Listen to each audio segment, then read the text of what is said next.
Oi, gente. Graça e paz do nosso Senhor Jesus Cristo. Tudo bem com vocês? Vamos para o nosso momento com Deus? Eu trouxe aqui para compartilhar com vocês uma oração. E o nome dessa oração é Cristo vive em mim. Lá em Gálatas, capítulo 2, versículo 20, diz assim. Gálatas 2:20.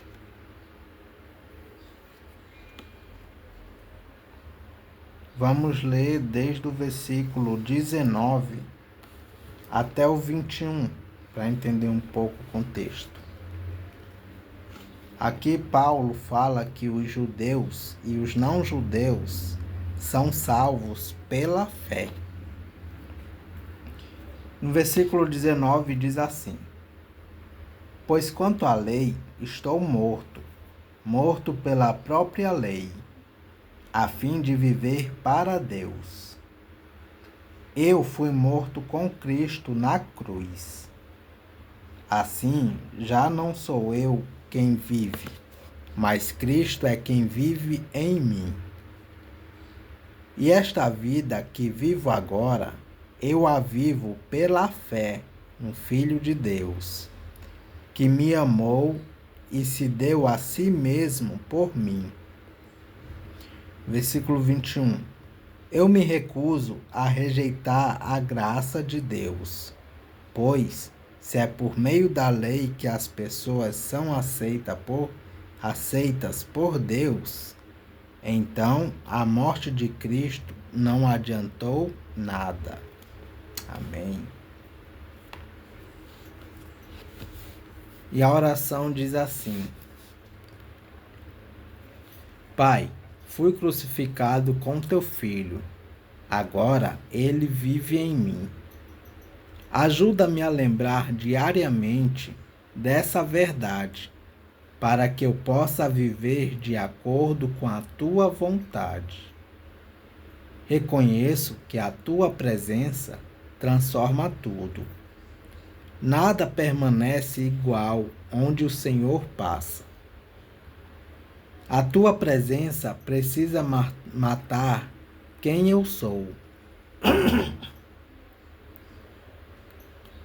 para que eu me torne cada vez mais parecido contigo, me alinhando com o caminho que o Senhor tem para mim. Em alguns momentos, tento mudar o Senhor sem perceber, mas sei que é a tua vontade que deve prevalecer. Ensina-me a submeter meu coração completamente a ti, permitindo que a tua vontade seja feita em minha vida. Deus, ajuda-me a viver uma vida que reflita o teu caráter, que eu possa ser separado por ti, buscando uma vida de santidade, não baseada na minha força, mas na tua graça que me capacita. Amém. Transforma-me continuamente para que minhas escolhas diárias demonstrem meu compromisso contigo. Que eu possa tomar decisões e caminhos corretos, um dia após o outro, guiado por ti. Que eu possa impactar a vida daqueles que estão à minha volta. Ajuda-me a orar pelo próximo, estar disposto a ajudar, transmitir aquilo que o Senhor tem ministrado no meu coração e ser responsável pela minha fé. Tira o foco de mim mesmo, pois não é sobre mim, mas sobre ser uma ferramenta disposta a ser usada por ti. Que eu possa viver uma vida de serviço e amor ao próximo, refletindo o teu amor. Amém. Por fim, Senhor, que eu possa viver uma vida de fé completa em Ti. Mesmo nas aflições, ajuda-me a lembrar da glória que há de vir, sabendo que eu posso confiar em Tua palavra, por tudo que eu já vivi e ainda viverei. Que eu viva com propósito, investindo naquilo que realmente gera frutos para o Teu reino. Ensina-me a juntar tesouros no céu, vivendo uma vida de obediência a Ti, cumprindo o Teu chamado enquanto há tempo.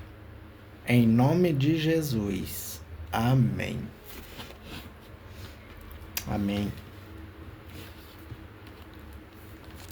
Vamos para o devocional em Charles Spurgeon.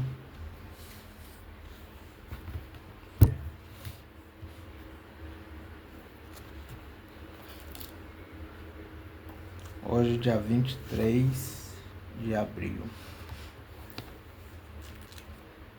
A leitura de hoje é referente a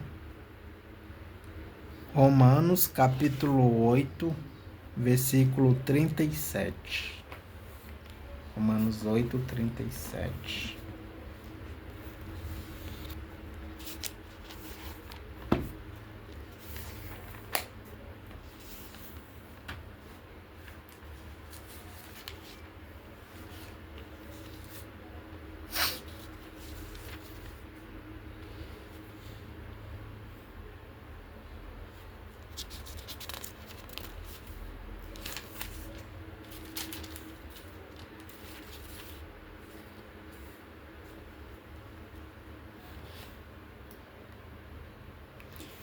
Diz assim a palavra do Senhor. Em todas essas... Aliás, vamos ler do versículo 36 ao versículo 37, para entender um pouco o contexto. O título desse capítulo é O amor de Deus que é nosso por meio de Cristo. E o versículo 36 diz assim: Como dizem as Escrituras Sagradas, por causa de ti estamos em perigo de morte o dia inteiro. Somos tratados como ovelhas que vão para o matadouro. Versículo 37. Em todas essas situações, temos a vitória completa por meio daquele que nos amou. E o 38 diz assim: Pois eu tenho a certeza de que nada pode nos separar do amor de Deus, nem a morte, nem a vida, nem os anjos, nem outras autoridades ou poderes celestiais, nem o presente, nem o futuro. Amém.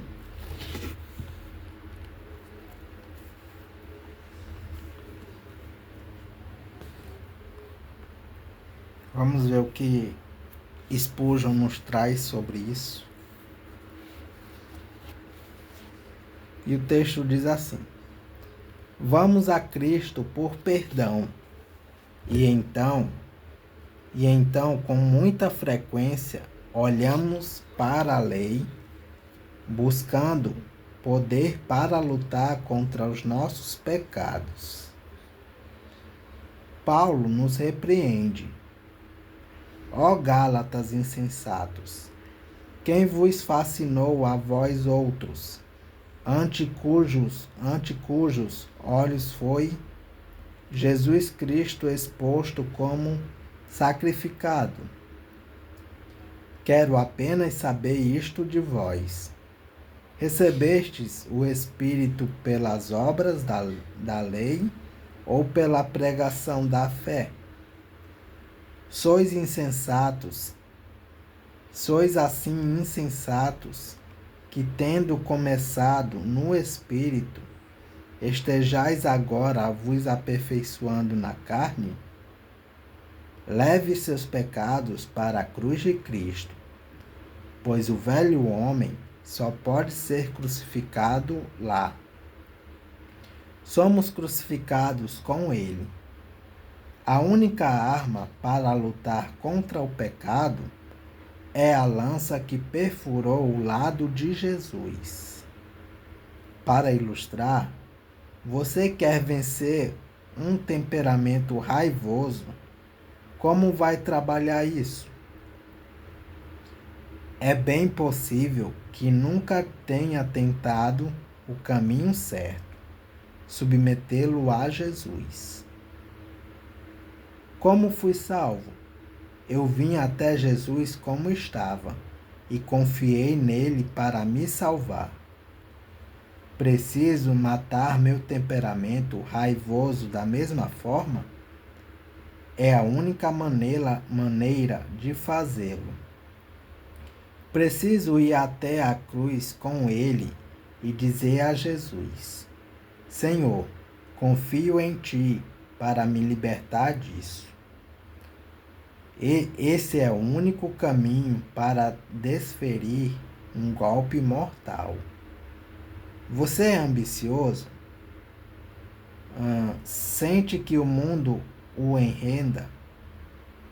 Você pode lutar contra esse mal o quanto quiser, mas se o seu pecado for constante, nunca se libertará dele, de forma alguma, a não ser pelo sangue de Jesus. Leve-o a Cristo. Diga a ele: Senhor, eu creio em ti, e teu nome é Jesus, pois salvaste o teu povo dos seus pecados. Senhor, este é um dos meus pecados, salva-me dele. As ordenanças não são nada sem Cristo. Como meio de mortificação, suas orações, seus arrependimentos e suas lágrimas, todos juntos, valem nada longe dele.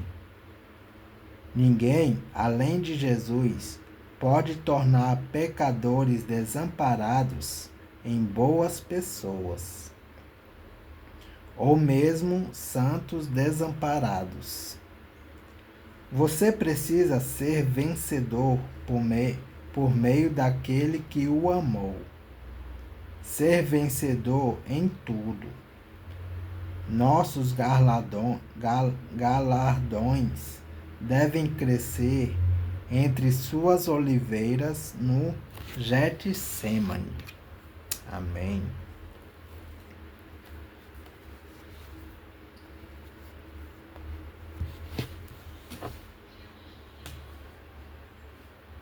Vamos para a leitura em 2 Crônicas.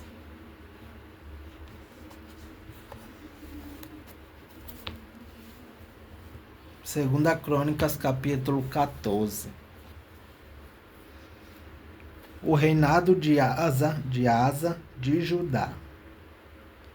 O rei Abias morreu e foi sepultado na cidade de Davi. E o seu filho Asa ficou no lugar dele como rei.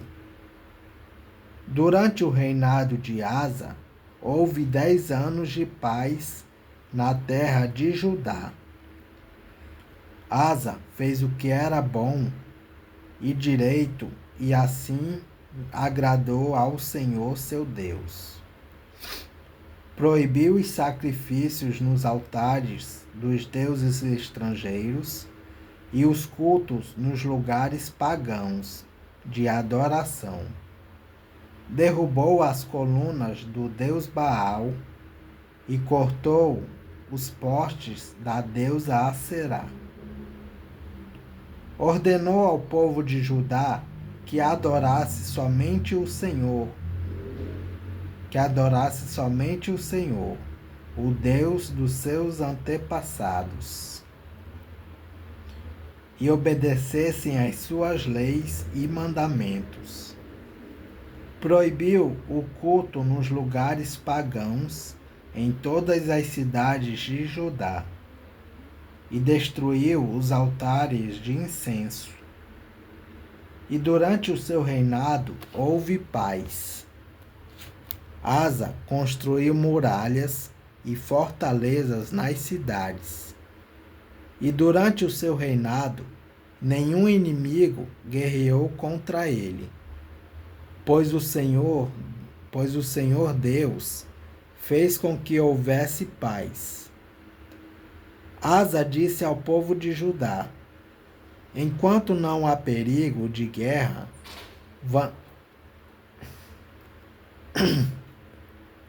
vamos construir nas cidades muralhas, fortalezas e portões com trancas, pois temos adorado o Senhor nosso Deus e temos procurado obedecer ao que Ele manda.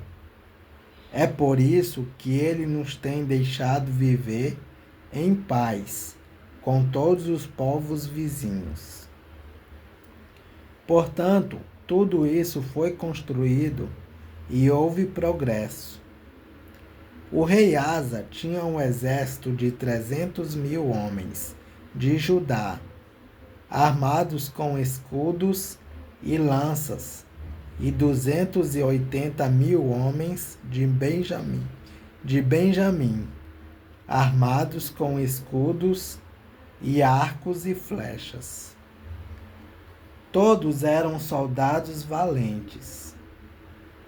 Um etíope chamado Zera marchou contra Judá com um exército de 1 milhão de homens e 300 carros de guerra e avançou até a cidade de Maressa. Asa saiu para lutar contra ele e os dois exércitos se prepararam para a batalha no vale de Zefata, perto de Maressa. Aí Asa pediu socorro ao Senhor seu Deus, dizendo: ó Deus, tu podes socorrer tanto os fortes como os fracos. Ajuda-nos, ó Senhor.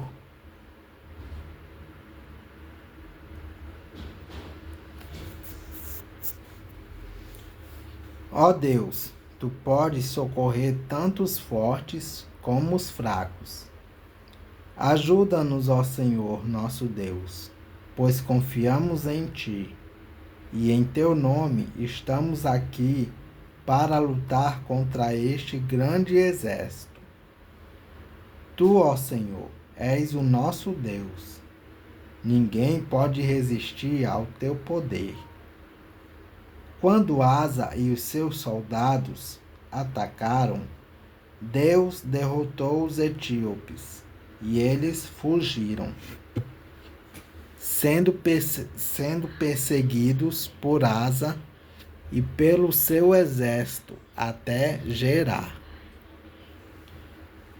Todos os etíopes foram mortos, não ficou nenhum só com vida, pois foram derrotados por Deus, o Senhor, e pelo seu exército. Os soldados de Asa carregaram consigo tudo o que puderam. Depois atacaram e invadiram as cidades que ficam perto de Gerar, pois todos os moradores estavam com medo de Deus. E os soldados de Asa pegaram todas as riquezas que haviam nessas cidades, Atacaram também os acampamentos onde havia rebanhos.